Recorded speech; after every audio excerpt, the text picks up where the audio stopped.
खरं तर उपकारासाठी अजून काही लोक आले. केवळ उपकार करण्यासाठी या भूतलावरती भगवंतानं 7 वस्तू पाठवल्या. 7 जणाला पाठवलं. त्यापैकी संत एक आहे. काही लौकिक वस्तू आहेत, काही अलौकिक आहेत. त्यामध्ये सुभाषितकार वर्णन करतात. रविश्चंद्र घना वृक्षा नदी गावश्च सज्जनाः. 6 पदार्थ लौकिकामधले सांगितले की ते लौकिकामध्ये उपकार करणारे आहेत. ते पदार्थ केवळ उपकार करतात महाराज. पहिला पदार्थ आहे सूर्य भगवान. सूर्य या ठिकाणी उगवतो, मावळतो, म्हणले त्याच्यात काय उपकार आहे बघा. सूर्य जर उगवला नसता तर अनेक वनस्पत्या अशा आहेत की त्यांचा जन्मच झाला नसता. सूर्य उगवतो आणि सूर्य मावळतो. मावळतो त्याच्यातही उपकार आहे. सूर्य जर मावळलाच नसताना बरं का, काही काही माणसं महाराज काम करू करूच मेले असते. ते सूर्य मावळला म्हणून नाईलाजानं झोपत आहेत. विठ्ठल विठ्ठल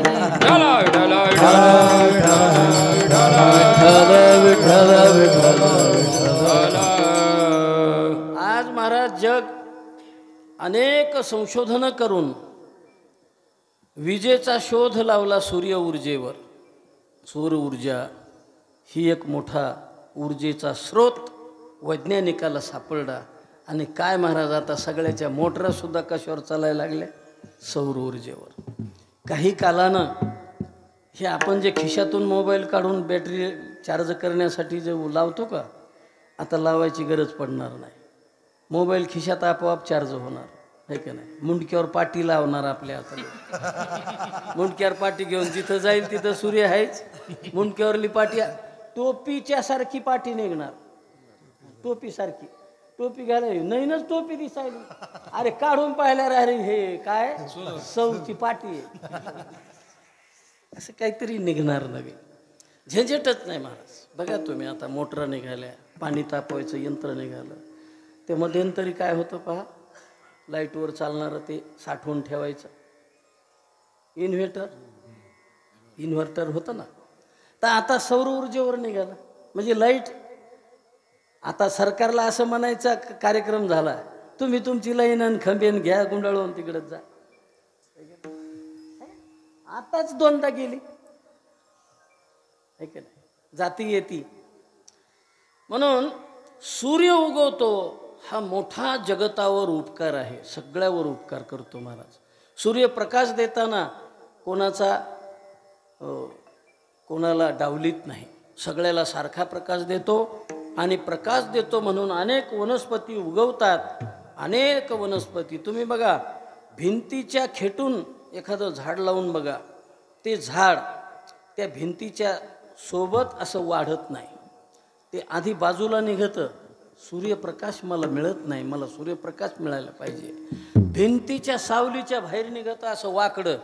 आणि मग जेव्हा सूर्य ऊर्जा त्याला मिळाली की मग तिथून पुढं पुन्हा असं सगळं. बरोबर आहे. म्हणजे सूर्यावर आधारित सगळं जगत चालतंय. एवढे सूर्याचे उपकार आहेत. चला पुढे. चंद्राचे उपकार आहेत. चंद्रसुद्धा नंबर 2ला उपकारक म्हणून मानलेला आहे. चंद्र उगवल्यामुळे चंद्राच्या शीतळ छायेमध्ये अनेक वनस्पती वाढतात. चंद्राच्या छायेत सुद्धा बरं का. नवे आयुर्वेदामध्ये असे काही औषध आहेत की त्याला चंद्राचा पूट दिलेला असतो. चंद्राचा पूट आयुर्वेदामध्ये एक औषध आहे. तुम्हाला सगळ्याला नाव सांगून ठेवतो, कोणाच्या कामा येत असेल तर वापरायला हरकत नाही. प्रवाळ भस्माला 1000 पुटी प्रवाळ भस्म आपल्याला भेटतं बाजारात बरं का. 1000 पुटी प्रवाळ भस्म. पण त्याही पेक्षा कैक पटीनं चंद्राचा पूट दिलेलं भस्म आहे. मी त्या कारखानदाराला विचारलं, म्हणलं चंद्राचा पूट कसा द्यायचा? ते म्हणले काही नाही, सकाळी 1 तासभर गुलाब पाणी त्या भस्मामध्ये टाकायचं, प्रवाळ भस्मात. आणि गुलाब पाणी टाकल्यावर घोटायचं. दिवसा पुन्हा नाही घोटायचं. सकाळी एकदा घोटायचं आणि संध्याकाळी फक्त त्याला मोकळं करायचं आणि चंद्राच्या प्रकाशात वाळू घालायचं. किती दिवस? 1000 दिवस. 3.5 वर्ष लागतात ते एक औषध बनवायला. आता त्याची किंमत आहे 6000 रुपये तोळा. त्याचं नाव ऐका, प्रवाळ भस्म चंद्रपोटी. चंद्राचा पूट दिला म्हणले त्याचा फायदा काय? कितीही उष्णता भडकलेली असू द्या अंगामध्ये, लाही लाही होत असेल एखाद्याची, त्याला चंद्रपोटी प्रवाळ भस्म अगदी गुंजभर द्यायचं. 2 वेळेस जर त्यानं गुंजभर प्रवाळ भस्म चंद्रपोटीत घेतलं तर 1 तोळ्यामध्ये त्याला एवढा आराम पडतो. हाताचे पायाचे काहीचे सालटे जात असतात, अंगाचा दाह होत असतो. अगदी शीतल, चंद्रासारखं शीतल बनवणारं औषध कोणामुळे झालं ते तयार? चंद्रामुळे. म्हणजे चंद्र शीतलता देणार आहे. चंद्राच्याही प्रकाशामध्ये काही वनस्पती प्रकाशित होतात, उदयाला येतात. एक चंद्राच्या नावावर एक कमळ आहे, चंद्रविकासिनी कमळ. ते चंद्र उगवला त्याच वेळेला ते उमलतं आणि चंद्र मावळला की ते मिटून जातं. एक सूर्यविकासिनी कमळ आहे का नाही? ते होई बंदी भृंग नाही म्हणले वसंतराव देशपांडे. घे छंद मकरंद, घे चंद प्रिय हा मिलिंद. तो जो भुंगा आहे, सूर्यविकासिनी कमळ उमललं रे उमललं की तो भुंगा मकरंद सेवन करायला त्याच्यामध्ये आपली नाक घालून बसतो, सोंड आपली त्याच्यात गुंतवतो आणि त्याचा सुगंधामध्ये इतका तो तल्लीन होऊन जातो की कधी सूर्य मावळतीला गेला, सूर्य मावळतीला गेल्यानंतर ते सूर्यविकासिनी कमळ असं त्याचे आपले दळं सगळे पाकळ्या मिटून घेतं आणि पाकळ्या मिटून घेतल्यावर एक एक पाकळी त्या भुंग्याच्या अंगावरती पडते. बरं का, असंच आहे ना, एक एक पाकळी त्या भुंग्याच्या अंगावरती पडते. पाकळ्या मृदू असतात, सहज कुरतडता येतील त्या भुंग्याला. का? ज्ञानोबरायनं म्हटलंय की भलतैसे काष्ट कोरडे. हां, भ्रमरभेदी कोडे भलतैसे काष्ट कोरडे, परी कमळ कळिके माझी सापडे कोवळीये. का? तेथ उत्तीर्ण होईल प्राणे, परी ते कमळदळ चिरुनेने, तैसे कठीण कोवळेपणे स्नेह देखा. प्रेमाची भाषा ज्ञानोबराय सांगतात की त्या सूर्यविकासिनी कमळाच्या मकरंद सेवनात गुंतलेला तो भुंगा जीव सोडून देतो, पण कमळदर चिरून येणे. 3ऱ्या नंबरला आहे घना. घना म्हणजे घन, घन म्हणजे मेघ. ढग काय करतात तर धो धो धो पाऊस पाडतात. ढग आपला जवळचा माणूस, परका माणूस, हागणदारी, समुद्र, काट्याकुट्याचा रस्ता, डांबरी रोड, पत्र, माळवद हे पाहतो का? नाही महाराज, नाही विचारित. मेघ हागणदारी शेत तुकोबराय म्हणतात. म्हणजे हे 3 पदार्थ पाहिले आपण. 4था पदार्थ आहे वृक्ष.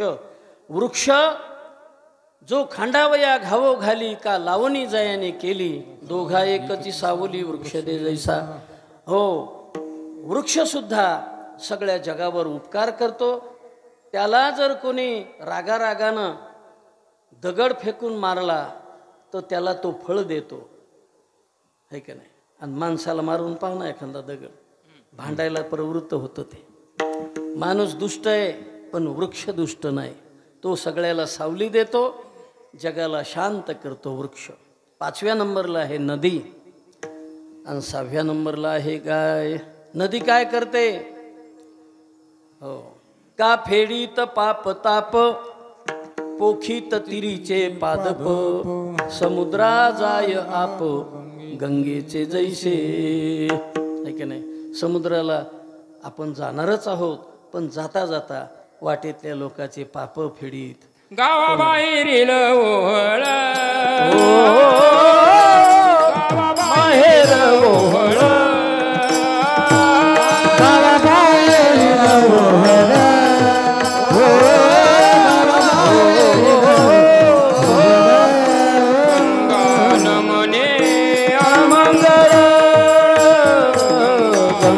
म्हणे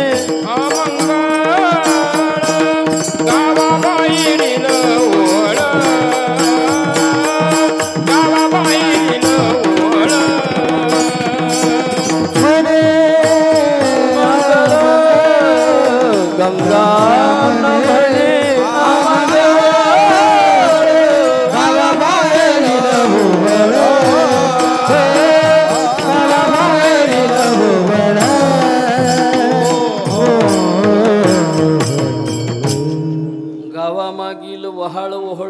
गंगा न म्हणे अमंगळ.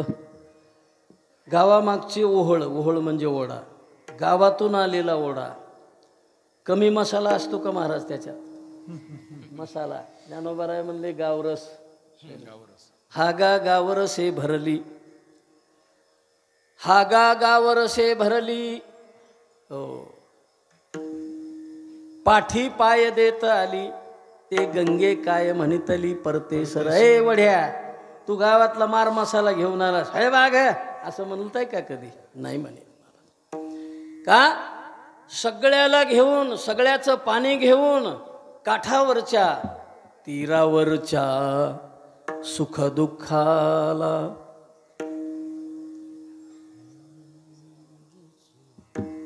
जाणीव तिजला नाही, संथ वाहते कृष्णामाई. अशा पद्धतीने महाराज म्हणतात, पोखित तिरीचे पादप समुद्रा जायाप गंगेचे जैसे. म्हणजे गंगा सुद्धा सगळ्याला सुखदुःखांना सहन करीत, सगळ्या जगाचं पाप फेडीत समुद्राकडे जाते, उपकार करते. 6व्या नंबरचा पदार्थ आहे गाय. 6व्या नंबरला आहे गोमाता. गाय काय करते? गाय सर्वांगानं पवित्र आहे, कारण गाईच्या अंगामध्ये 33 कोटी देवता निवास करतात. शिंगामध्ये देवता वेगळ्या, काशेमध्ये देवता वेगळ्या, यवनी मार्गामध्ये देवता वेगळी, गुदद्वारामध्ये देवता. माता लक्ष्मीचं वास्तव्य आहे. म्हणून गाईच्या शेणामध्ये लक्ष्मीचा निवास आहे. गाईचं शेण पवित्र आहे. गाईचं शेण आपल्या सगळ्या लोकाला आता त्याचं महत्त्व अजून काही वर्षाला एवढं कळेल, एवढं कळेल. आणि हेच शास्त्रज्ञ काहीतरी नवीन औषध तयार करणार, नवीन वेगळं खत तयार करणार आणि आपल्याला सांगणार हे खत लय भारी आहे. काही कशाचं आहे व हे गाईच्या शेणापासून आम्ही बनवलं. आणि आतापर्यंत आमचे बापदादे गाईच्या शेणावर शेती करीत होते, त्यांना यांनी वेड्यात काढलं महाराज. रासायनिक खतावर आलो सगळे आपण आणि नाना प्रकारच्या रोगानं पछाडले गेलो. पण अजूनही वेळ गेली नाही. भारतीय वंशाची गोमाता आजही आपल्या भारत देशामध्ये भरपूर प्रमाणात शिल्लक आहे. गाईचे 2च तुम्हाला गुणधर्म सांगतो. गाईच्या गोमूत्रामध्ये एवढी ताकद आहे महाराज, एवढी ताकद आहे. मी नेहमी सांगत असतो, आपल्या शरीरामध्ये 3 दोष आहेत. 3 दोष आहेत. रोग लय मोठे आहेत, पण दोष किती आहेत? 3च. त्या 3 दोषावर आधारित आपल्या सगळ्या शरीरामध्ये 148 प्रकारचे रोग वास्तव्य करतात. किती रोग? ते कोरोना बी त्याच्यातच आहे. कोरोनाच्या काळात लोक म्हणायचे नवीनच रोग आलाय, नवीनच आलाय म्हणल्यावर मग त्याच्यावर औषध कोणतं निघालं का? आणि मग डॉक्टर लोक काय करीत होते? फक्त किडन्या काढून घेत होते. काय करीत होते? अहो तुम्ही विचार करा, असा रोग निघालाय म्हणले की त्याच्यावर औषधच नाही. मग रोगच माहीत नव्हता ना औषध कुठून काढलं? कुठून काढलं? आणि कमालीचा रोग महाराज, काही नाही देता दुरुस्त व्हायचे. ज्या ज्या लोकांनी 7 दिवसामध्ये गोळ्या खाल्ल्या ते बी नीट झाले, ज्यानं गोळीच खाल्ली नाही ते पण नीट झाले. काय कमाल आहे? मग रोगच होता कोणता? काही नव्हतं महाराज. सर्दी खोकल्याचा मोठा भाऊ होता, हे की नाही? आणि सर्दी खोकल्याला एवढे लोक घाबरले, एवढे लोक घाबरले, घाबरूनच मेले. जी काही मेले का ते नुसते रोगाला घाबरून मेले. शिवायचं नाही, खेटायचं सुद्धा नाही, तोंड बी पाहायचं नाही. अहो JCPनं लोकांच्या मात्या केल्या म्हणा त्या काळात. काय अजब रोग होता. मी सांगत होतो 148 रोग माणसाच्या शरीरात होतात. पण याच्यामध्ये एक मोठी भानगड अशी झाली. डॉक्टरच्या पुढं मोठा जटिल प्रश्न निर्माण झाला की 3 दोषापैकी ज्या दोषाच्या आतमधला रोग झालेला आहे त्याचं जर औषध दिलं तर तो रोग शांत होतो, पण त्या दुसरा दोष उफाळून येतो आणि दुसराच रोग निर्माण होतो. उदाहरण द्यायचं झालं तर वाताच्या विकारावर औषधोपचार करणाऱ्या डॉक्टरला माहीत आहे वाताचा उपचाराची गोळी दिली तर त्याचं पोट बिघडतं. आलं लक्षात? म्हणजे पित्त खवळतं. वाताचं औषध दिलं तर पित्त खवळतं, पित्ताचं औषध दिलं तर कफ वाढतो. अशी जटिल समस्या आहे. पण गाईचं गोमूत्र एक असं स्वच्छ औषध आहे की तिन्ही दोषाला शांत ठेवणारं एकच औषध, 148 रोग घालवणारं औषध म्हणजे गोमातेचं गोमूत्र. विठ्ठल विठ्ठल विठ्ठल विठ्ठल विठ्ठल. आता हे सगळे जे तुम्हाला पदार्थ सांगितले मी 6, हे लौकिक उपकार करणारे आहेत. लौकिक महिमा आहे यांचा. उपकारासाठी आले, पण यांनी उपकार जो केला तो उपकार कालांतराने नष्ट होणार आहे. ज्याच्यावर केला तो माणूस सुद्धा विसरू शकतो, असे यांचे उपकार आहेत. पण संत या भूतलावर आले ते केवळ उपकारासाठी, केवळ ब्रह्ममूर्ती संत जगी